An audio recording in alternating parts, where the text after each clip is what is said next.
Hello, and thank you for joining us for this MD Magazine peer exchange entitled Individualizing Treatment in Type 2 Diabetes Mellitus. Now, despite the availability of newer, more effective therapies, the management of type 2 diabetes mellitus remains challenging and complex.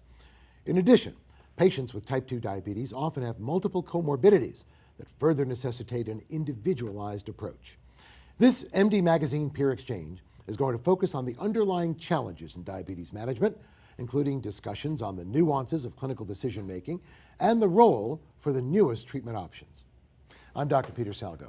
I'm a professor of medicine and anesthesiology at Columbia University College of Physicians and Surgeons, and I'm the associate director of surgical intensive care at New York Presbyterian Hospital. Joining me for this discussion are Dr. Vivian Fonseca, professor of medicine and pharmacology, Tulane Alumni Chair in Diabetes, and Chief Section of Endocrinology at Tulane University Health Sciences Center in New Orleans, Louisiana. Dr. Robert Henry, professor of medicine and director of the Center for Metabolic Research at the University of California, San Diego. Dr. Julio Rosenstock, director of the Dallas Diabetes Research Center, clinical professor of medicine at the University of Texas Southwestern Medical Center at Dallas. And Dr. Carol Wysham, clinical professor of medicine at the University of Washington and endocrinologist at the Rockwood Center for Diabetes and Endocrinology in Spokane, Washington. It's lovely to have all of you with us today. I'll get that out sometime before tomorrow. We've got a very big topic to discuss, so why don't we start by discussing the need for a personalized approach to diabetes management. This isn't one size fits all, is it? Absolutely. Everybody's different. And we need to take that into consideration when choosing goals and treatments for diabetes. But look, let's be clear. I mean, I was taught in medical school, the goal is get the sugar down and keep it down, right? That's it, we're done. Depends what you mean by down. Oh, what do you mean by down? 2 down is bad for you. So you need to choose the right thing for the right person, depending on whether they've, for example, just been diagnosed or had it a long time, have other problems, have previously had hypoglycemia, which is bad. Okay. So you really got to personalize it. And we have tremendous choices today. The science is strong. We need the art of medicine to choose the right medicine for the right person. Okay, but again, I want to go back to the first part. He was talking about different goals for different people. Are there different goals? I thought get the sugar down and keep it at a reasonable level. Where's the challenge in that individually? Well, if you look at your patients that are young and healthy and hopefully are going to enjoy a full life, you want to have their blood sugars down to as close to normal as possible to minimize that long-term, even slight hyperglycemia over a very long term is likely to result in complications. Okay. Yeah, but young is a relative term.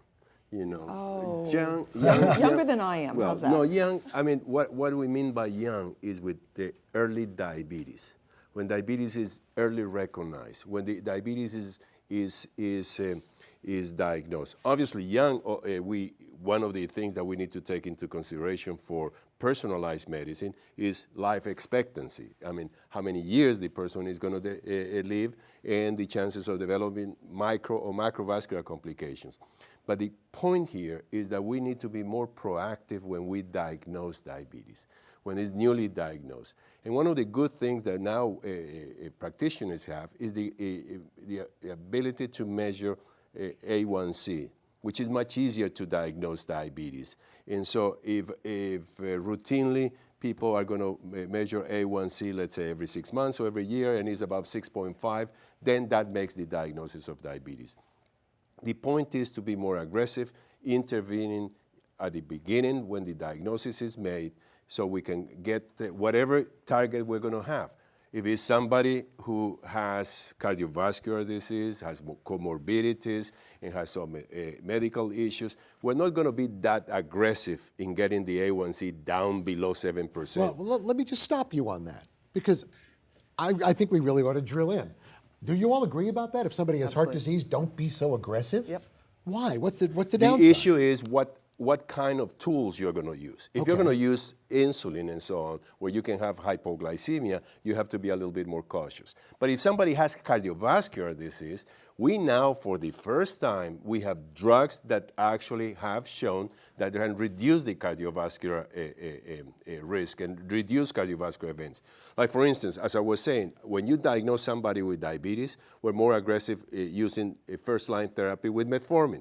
But with the evidence that we have with the EMPA-REC outcome data, with empagliflozin and SGLT2, I can envision that in the future we're going to be more proactively using the combination of metformin and an SGLT2 in newly diagnosed patients with cardiovascular disease. Peter, I think we should go back to define what personalized medicine is. Yeah, I would like you to do that. Medicine, to me, has always been personalized.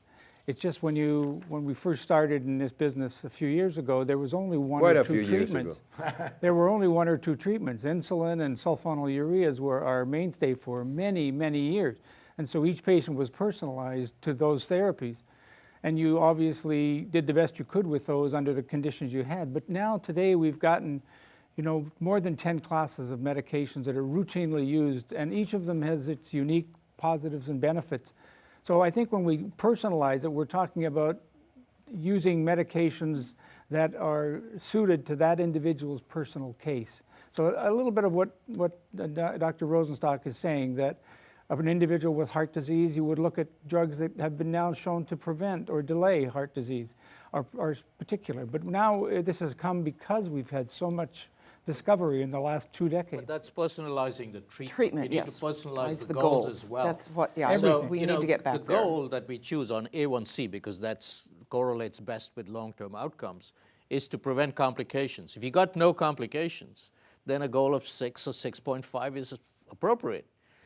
If, on the other hand, you already got all the complications that are irreversible and you're at risk for side effects of medication, then a higher goal, maybe closer to 7.5 to 8 would be better. That is exactly the point that I think needs to get out there. Is, if I have a 78-year-old patient with an A1C of 6.5, if they want to take metformin at that point, if they want to test their blood sugars at that point, that's very appropriate. But I'm going to counsel, they'll get education, we'll monitor them.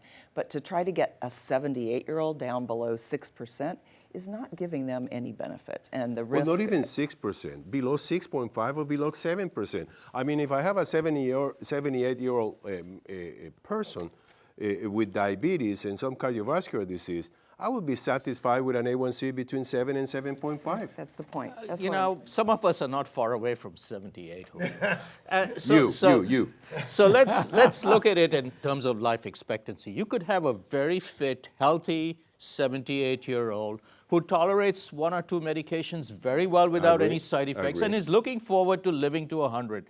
Let's hope we all get that. Yeah, so that's why we need a little bit of a crystal ball, use our clinical judgment, estimate comorbidities and potential life expectancy, and also support system, because it's important that this is something that is family needs to be. And to remember that the patient has to be able to accept and understand the therapies that you're going to be talking about, because as we're going to discuss, it's complex. I was going to say, back in the day when there were only a Simple. few therapies available, it was pretty easy, right? Because you didn't have Take much this to one choose from. pill. Take this 2 But pills. you're making it sound very complicated. But But what Bob is is raising interesting? a very important concept, and that's of shared decision-making with the patient. So you discuss with the patient, this is why I'm choosing this goal. Are you okay with it? This is why I'm choosing these therapies. Do you want something different?